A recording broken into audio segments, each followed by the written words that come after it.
Government has no money of its own. That's a fundamental lesson that conservatives and libertarians have known since the dawn of time. Despite the nonpartisan pretensions of NPR and PBS, these are effectively arms of the Democratic Party. Because they have been so successful in politics going back to the Franklin Roosevelt administration, liberals thought that they had earned the right to speak for the entire country and to be not only liberals, but also to be nonpartisans. Government is not a generator of wealth. Government is a redistributor of wealth, and it's an inefficient redistributor of wealth, precisely because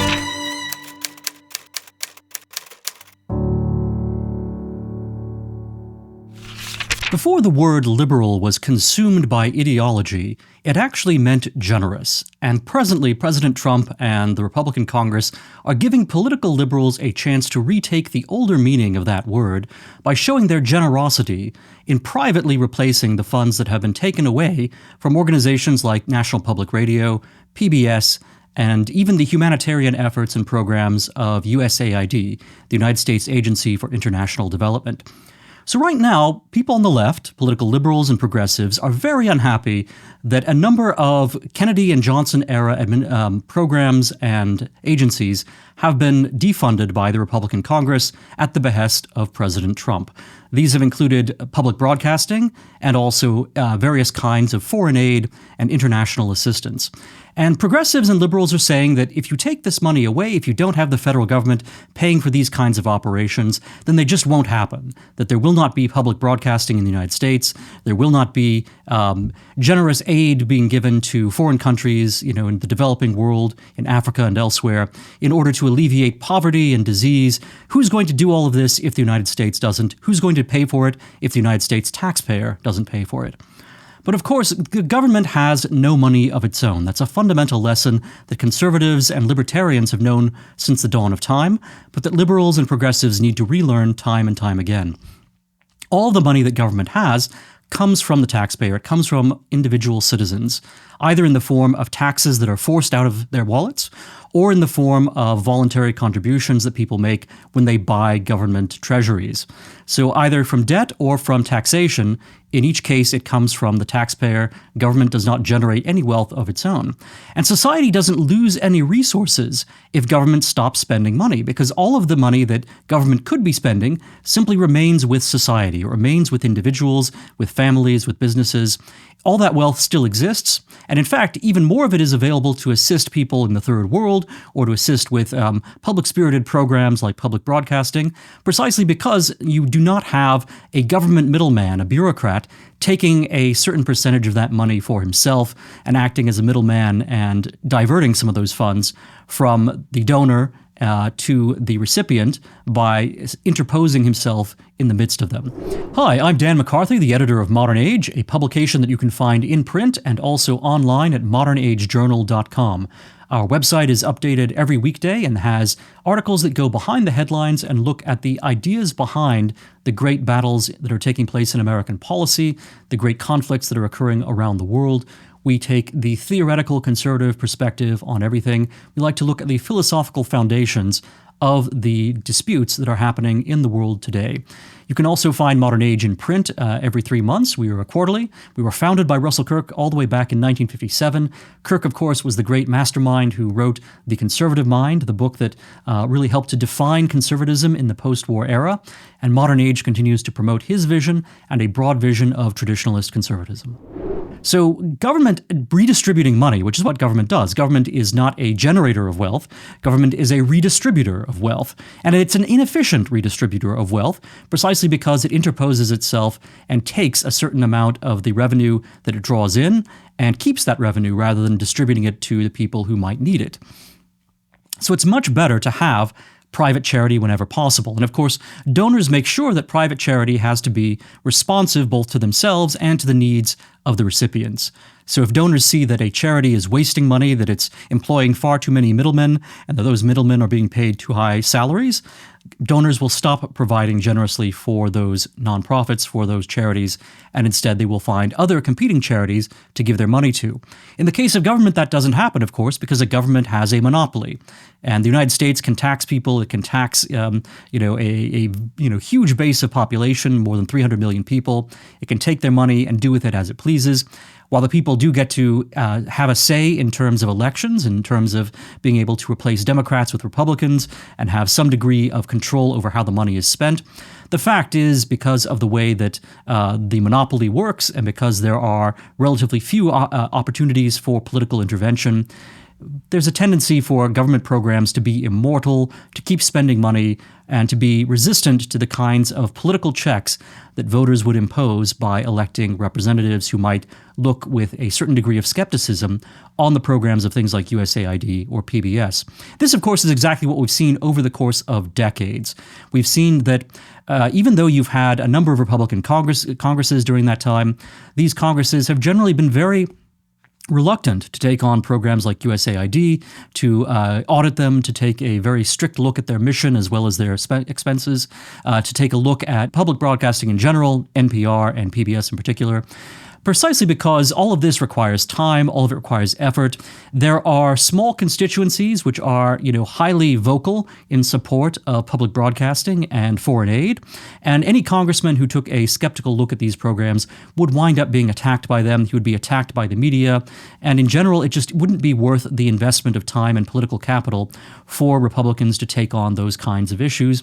And so even though these programs have long either drifted away from their mission or have in fact had a rather liberal bias from the very beginning, Republicans have been largely impotent in taking on these immortal government programs, which seemingly have a nice benign purpose, either to help people in foreign countries or to provide for rural broadcasting in America, but that in fact have been co-opted by other interests, by liberal ideology, or by the self-interest of bureaucracies for, decades. And interestingly enough, of course, both USAID and the Corporation for Public Broadcasting are products of the Kennedy-Johnson era. So President John F. Kennedy and Lyndon Baines Johnson, they're the ones who set up these programs. These programs really reflected a certain mentality that liberals had in the 1960s. At that point, it was 20 years past the New Deal, 20 years past the 4 terms that President Franklin Roosevelt had been elected to, and it seemed as if the future belonged to liberals in the mold of Franklin Roosevelt or JFK or Lyndon Baines Johnson. It seemed as if the Republican years of Dwight Eisenhower were an aberration, and that Eisenhower didn't really pare back the welfare state that had been built by Franklin Roosevelt, and didn't really detract from the momentum that the welfare state was going to gain from JFK and even more from Lyndon Johnson. So liberals believed in the 1960s that America was their country and that they had almost a monopoly of authority to speak for the country as a whole and to set its agenda. This was something they believed because of the success of not only Franklin Roosevelt in winning 4 terms, but then the fact that he was succeeded by Harry Truman, and then after a short interregnum with Dwight Eisenhower, you get the return of Democrats with Kennedy and Johnson. Throughout this period, you usually have Democrats in control of Congress. There are again some brief moments when you have Republican control of the House or Republican control of the Senate, but for the most part, this is an era of Democratic dominance.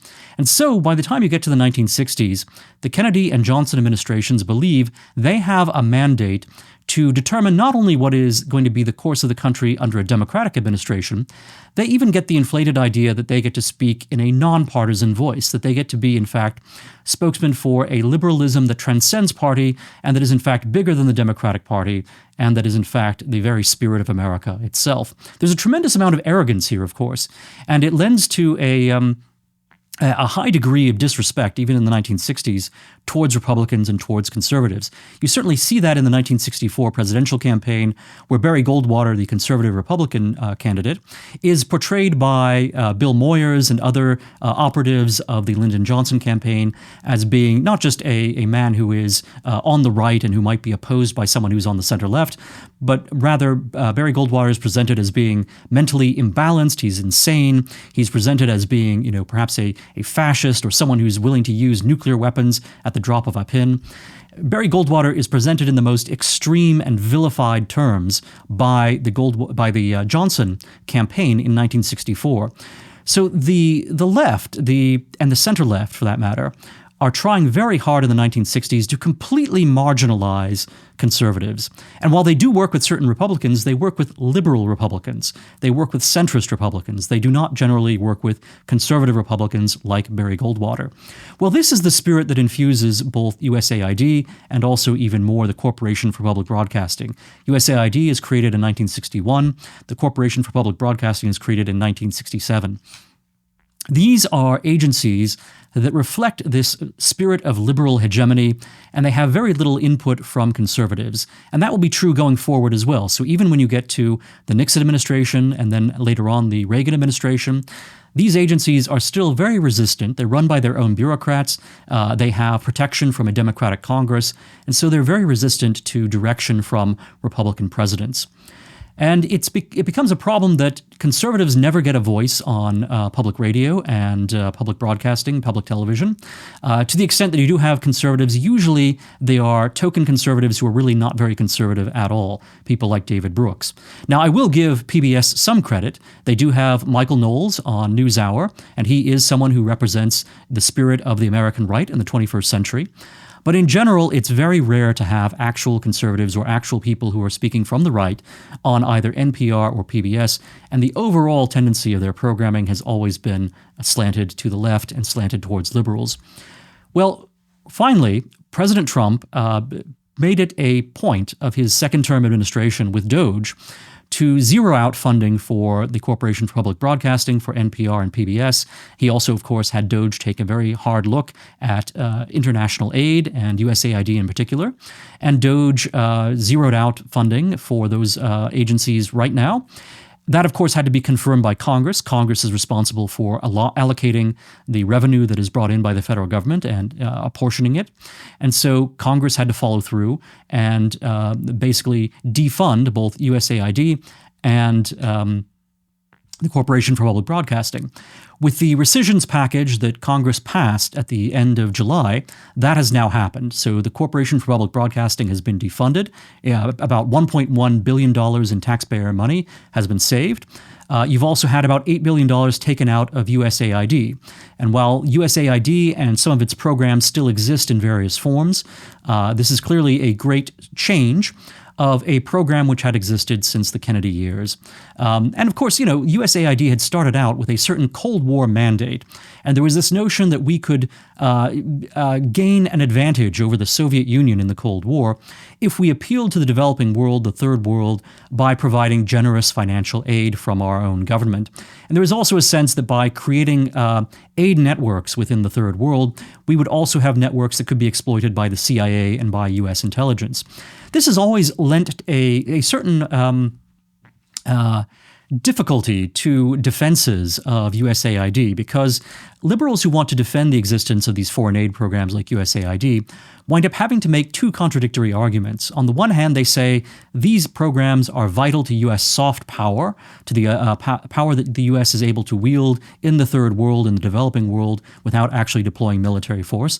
But they also say, these programs are really humanitarian. They are, purely about helping the poor. They're, totally innocent. They don't have a political objective. In fact, you can't make both of those arguments at once because if a program that is humanitarian also has a soft power element, it's going to wind up being perceived by the recipients of aid as being a way that the United States is trying to manipulate them and is trying to control them. And in fact, that is the way that USAID has been seen. U.S. aid workers are often seen as being, if not actual CIA agents themselves, being tied in with CIA and general U.S. intelligence operations and objectives. So it doesn't really work, and it would be much better to have private charity helping the developing countries rather than have the United States government doing it, because the United States government's motives are always going to be questioned by the recipients of that aid. And of course, the United States government doesn't exist for global humanitarian purposes. This is not something that our founding fathers contemplated. They did not see the United States Constitution as authorizing the United States to take money from American taxpayers and give this money to the rest of the world. It was debatable enough at the time of the founders and in the early republic whether it was even appropriate for the United States federal government to take money and distribute it to the states, to give emergency aid to the states. That was something that most Americans actually did not approve of.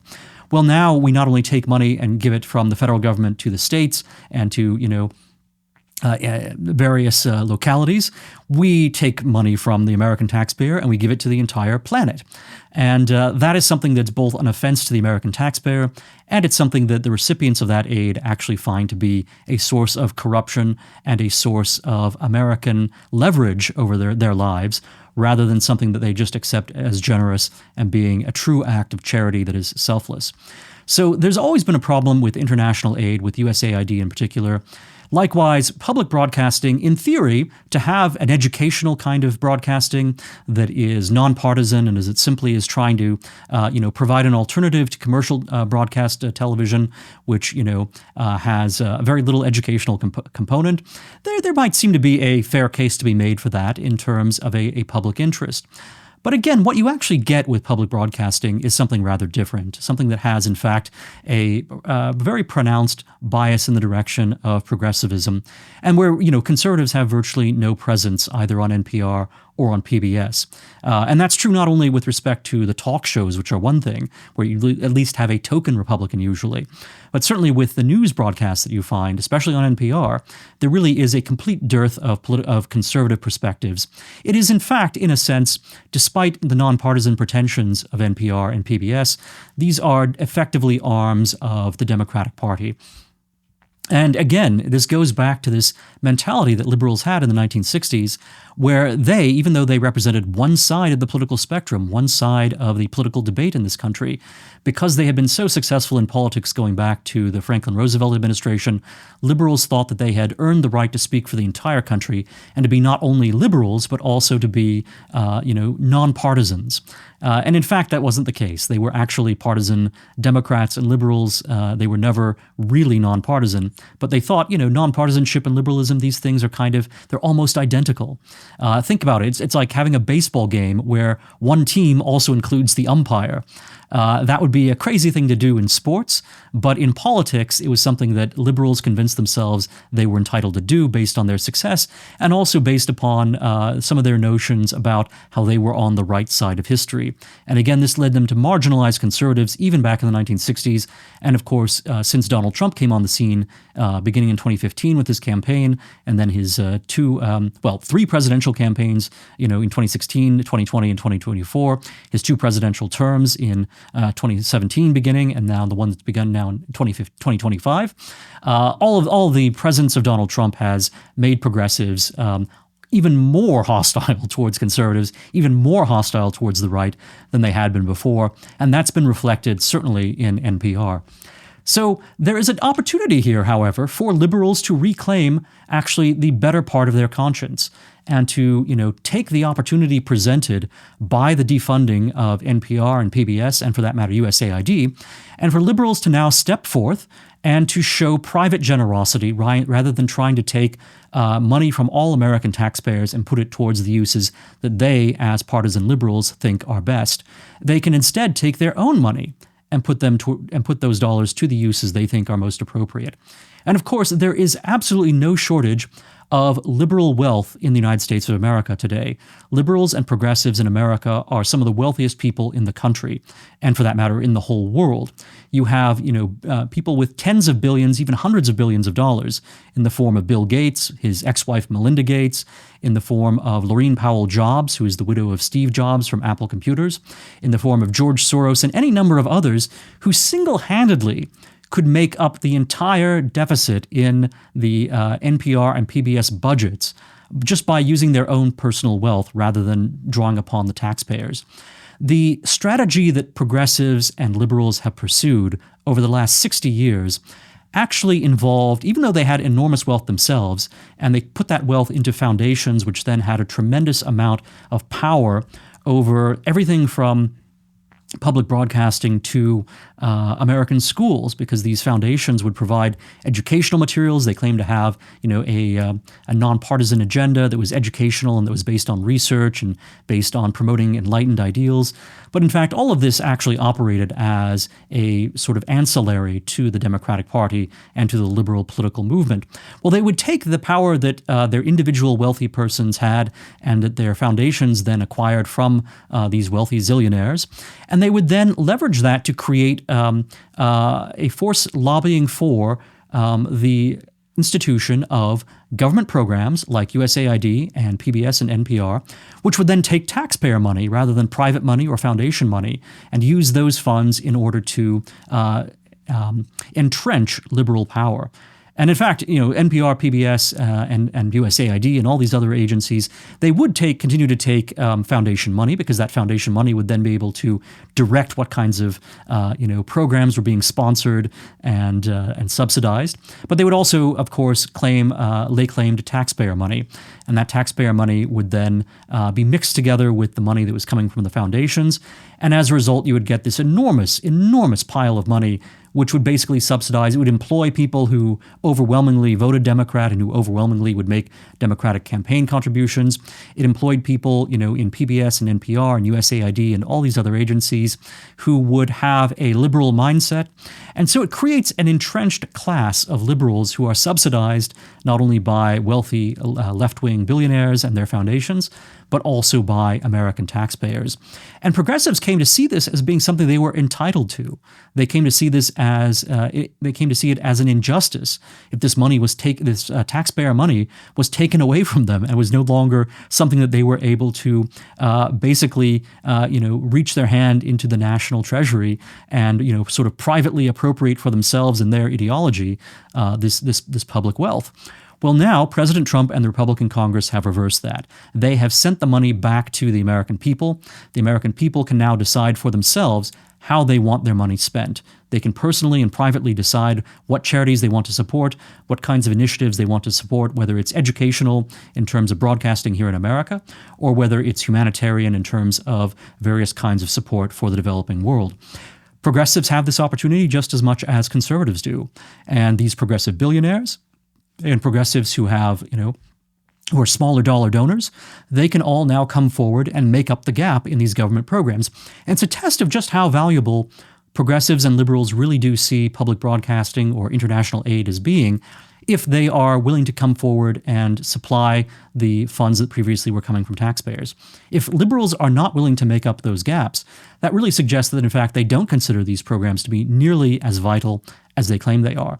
And of course, there's also an opportunity here for NPR and PBS, and USAID too, to some extent, to show that they can be genuinely nonpartisan, that they, instead of simply taking taxpayer money that is given to them and that taxpayers, are not able to have very much of a say over, instead, these agencies now have to go and actually solicit money from taxpayers voluntarily. They have to get individuals to give them donations. And you would think that it would be in the interest of PBS and NPR to go and start cultivating a wider base of donors, not only left-wing donors, but also conservative donors and donors on the right. And it'll be very interesting to see whether NPR and PBS try to live up to their claims to be nonpartisan by going out and actually trying to appeal to donors from the right as well as from the left, or whether, in fact, they reveal their true colors and stay on the left by soliciting overwhelmingly support from progressives and from liberals. My hunch is that they will continue to serve progressives and liberals.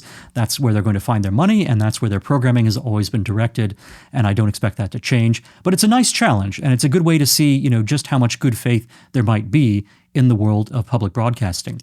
I've written a column about this recently, but also, the day after I wrote my column, there was a wonderful essay that Matt Taibbi was promoting, which pointed out that, in fact, much of public radio and public broadcasting, PBS, public television, in fact, has an enormous amount of money, even apart from what they're getting each year from Congress.